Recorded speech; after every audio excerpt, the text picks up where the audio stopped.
আসসালামু আলাইকুম। আমি রিয়াজুল হাসান রকিব। আজকে থার্ড অ্যাসাইনমেন্টে আমি কথা বলবো hands on Docker ecosystem and quantization concepts on Ubuntu 25.04। Quantization হলো এমন একটা প্রযুক্তি যেখানে আমরা কোনো অ্যাপ্লিকেশন এবং তার ডিপেন্ডেন্সিগুলোকে একসাথে প্যাকেজ করে একটি পোর্টেবল কন্টেইনারে রাখি। এর ফলে যে কোনো সিস্টেম, সেটা ডেভেলপমেন্ট, টেস্টিং কিংবা প্রোডাকশন হোক, একইভাবে অ্যাপ্লিকেশনটি কাজ করে। এটি সফটওয়্যার ডেলিভারি প্রক্রিয়াকে করে আরও consistent, efficient and easy to deploy.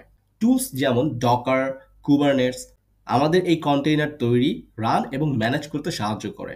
এই কন্টেইনার প্রযুক্তি আমাদের মডার্ন ডেভঅপস এবং ক্লাউড নেটিভ ডেভেলপমেন্টের ভিত্তি গঠন করেছে। এখন আমরা কথা বলবো কন্টেইনার ভার্সেস ভার্চুয়াল মেশিন নিয়ে। কন্টেইনার হলো এমন একটি প্রযুক্তি যেখানে একাধিক অ্যাপ্লিকেশন একই অপারেটিং সিস্টেম বা ওয়েস কার্নেল শেয়ার করে চলে। অন্যদিকে ভার্চুয়াল মেশিন বা ভিএম হলো পুরো হার্ডওয়্যার ভার্চুয়ালাইজ করে এবং প্রতিটি ভিএম এর জন্য আলাদা একটি গেস্ট অপারেটিং সিস্টেম চালায়। কন্টেইনার শুধুমাত্র প্রসেসগুলোকে আইসোলেট করে রাখে, কিন্তু ভার্চুয়াল মেশিন পুরো ওয়েস সহ আইসোলেট করে। কন্টেইনার অনেক লাইটওয়েট বা হালকা, কম রিসোর্স ব্যবহার করে এবং এর ডিস্ক ফুটপ্রিন্টও ছোট। আর ভার্চুয়াল মেশিন তুলনামূলকভাবে ভারী, বেশি স্টোরেজ এবং র্যাম ব্যবহার করে। কন্টেইনারের স্টার্টআপ টাইম খুবই দ্রুত, কয়েক সেকেন্ডের মধ্যেই চালু হয়, কিন্তু ভার্চুয়াল মেশিনের বুট টাইম অনেক ধীর, অনেক স্লো, কারণ প্রতিবার পুরো ওয়েস বা অপারেটিং সিস্টেম লোড করতে হয়। কন্টেইনার্স রিসোর্স ব্যবহারেও অত্যন্ত দক্ষ, অর্থাৎ কম রিসোর্স দিয়েই বেশি কাজ করা যায়। অন্যদিকে ভার্চুয়াল মেশিন বা ভিএম এ রিসোর্স কনজাম্পশন অনেক বেশি। তো লাস্টে আমরা ডেভঅপস অ্যাডভান্টেজ নিয়ে এটা বলতে পারি যে কন্টেইনারের সবচেয়ে বড় সুবিধা হলো এগুলো দ্রুত স্টার্ট হয়, একই রকম পরিবেশে পুনরায় তৈরি করা যায়, সহজে স্কেল করা যায়, সিআই অথবা সিডি পাইপলাইন তৈরি সহজ করে এবং মাইক্রো সার্ভিস আর্কিটেকচারে দারুণভাবে কাজ করে। এখন আমরা দেখে নেব ডকারের ইতিহাস, অর্থাৎ এটি কিভাবে শুরু হয়েছে এবং আজকের পর্যায়ে এসেছে। প্রথমে আসি আর্লি কনসেপ্ট পর্যায়ে। ডকারের মূল ধারণা এসেছে পুরনো প্রযুক্তি যেমন FreeBSD জেলস এবং LXC টুলিং থেকে। এসব টুল মূলত অ্যাপ্লিকেশনকে আলাদা করে রান করানোর আইডিয়াটিকে বাস্তবে রূপ দেয়, যা পরবর্তীতে কন্টেইনার প্রযুক্তির ভিত্তি তৈরি করে। তারপর আসে 2013 সালে ডকারের রিলিজ। এই সময় ডকার জনপ্রিয় করে তোলে ইমেজ রেজিস্ট্রিজ অ্যান্ড ডকার ফাইলের মতো ধারণাগুলোকে। এর ফলে অ্যাপ্লিকেশন তৈরি, শেয়ার ও রান করা অনেক সহজ হয়ে যায়। এরপর শুরু হয় ইকোসিস্টেম গ্রোথ। এই পর্যায়ে আমরা পাই ডকার হাব, ডকার কম্পোজ এবং ওপেন সোর্স কমিউনিটির ব্যাপক গ্রহণযোগ্যতা। ডকার তখন শুধু একটি টুল নয়, বরং একটি পূর্ণাঙ্গ ইকোসিস্টেম পরিণত হয়। আর এখন বা আজকের দিনে ডকার ব্যবহার করা হচ্ছে সফটওয়্যার ডেভেলপমেন্টের প্রতিদিনের কাজ হিসেবে, আর কন্টেইনার ওয়ার্কস্টেশনের জন্য ব্যবহার হচ্ছে কুবারনেটস। এই যুগে ডকার ডেভঅপস এবং ক্লাউড নেটিভ ডেভেলপমেন্টের একটি অপরিহার্য অংশে পরিণত হয়েছে। ডকার হলো এমন একটি প্ল্যাটফর্ম যা অ্যাপ্লিকেশনগুলোকে কন্টেইনারের আকারে তৈরি ও চালাতে সাহায্য করে। এটা মূলত চারটা গুরুত্বপূর্ণ অংশ আছে।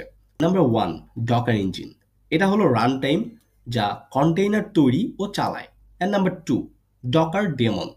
এটা ব্যাকগ্রাউন্ড সার্ভিস বা কন্টেইনার, ইমেজ, নেটওয়ার্ক ও ভলিউম ম্যানেজ করে। And number 3, Docker CLI. এটা হলো কমান্ড লাইন টুল যেটা দিয়ে আমরা কমান্ড দিই আর সেটা ডেমনে পাঠানো হয়। And number 4, Docker hub.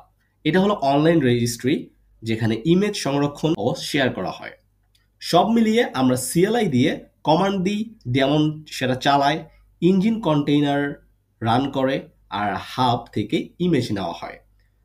শেষে মনে রাখার বিষয়, ইমেজ হলো রিড অনলি টেমপ্লেট আর কন্টেইনার হলো সেই ইমেজের চলমান বা রানেবল ইনস্ট্যান্স। এখন আমরা আসি গুরুত্বপূর্ণ কিছু ডকার কমান্ড নিয়ে। First of all, Docker run, এই কমান্ডটা ব্যবহার হয় নতুন কন্টেইনার চালাতে।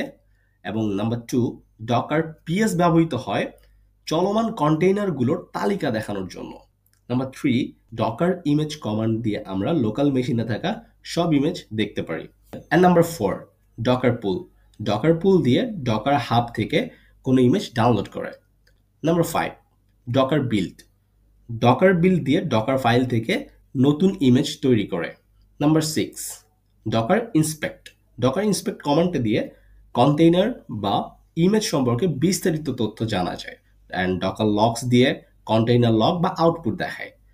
এবং নাম্বার 8, ডকার আরএম দিয়ে কন্টেইনার রিমুভ করতে ব্যবহার হয় এই কমান্ডটা। অ্যান্ড ডকার স্টপ দিয়ে কোনো কন্টেইনার বন্ধ করে দেওয়া যায়। অ্যান্ড লাস্টলি যে কন্টেইনার আছে সেটা দিয়ে চলমান কন্টেইনারের ভিতরে কমান্ড চালানো হয়। সব মিলিয়ে এই কমান্ডগুলো ডকার ব্যবহারের মৌলিক ভিত্তি তৈরি করে। এগুলো জানলে ডকার সহজেই ব্যবহার করা যায়। ভলিউম মূলত ডেটা সংরক্ষণের কাজে ব্যবহার করা হয়। এটা কন্টেইনারের বাহিরে ডেটা রাখে, যাতে কন্টেইনার ডিলিট হলেও ডেটা হারিয়ে না যায়। বিশেষ করে ডেটাবেস বা শেয়ার করা ফাইলের জন্য ভলিউম খুবই গুরুত্বপূর্ণ। অন্যদিকে নেটওয়ার্ক ব্যবহার করা হয় কন্টেইনারগুলোর মধ্যে যোগাযোগ স্থাপনের জন্য। ডকারের কয়েকটি নেটওয়ার্ক টাইপ আছে, যেমন ব্রিজ, হোস্ট, নান এবং ওভারলে। ব্রিজ এটা ডিফল্ট নেটওয়ার্ক লোকাল কন্টেইনারগুলোর মধ্যে যোগাযোগের জন্য। অ্যান্ড হোস্ট যেটা হলো হোস্ট মেশিনের নেটওয়ার্ক স্ট্যাক শেয়ার করে। নান কোনো নেটওয়ার্ক সংযোগ দেয় না। এবং ওভারলে একাধিক হোস্টের কন্টেইনারকে সংযুক্ত করে। সংক্ষেপে বললে ভলিউম ডেটা সংরক্ষণ করে আর নেটওয়ার্ক কন্টেইনারগুলোর যোগাযোগ নিশ্চিত করে।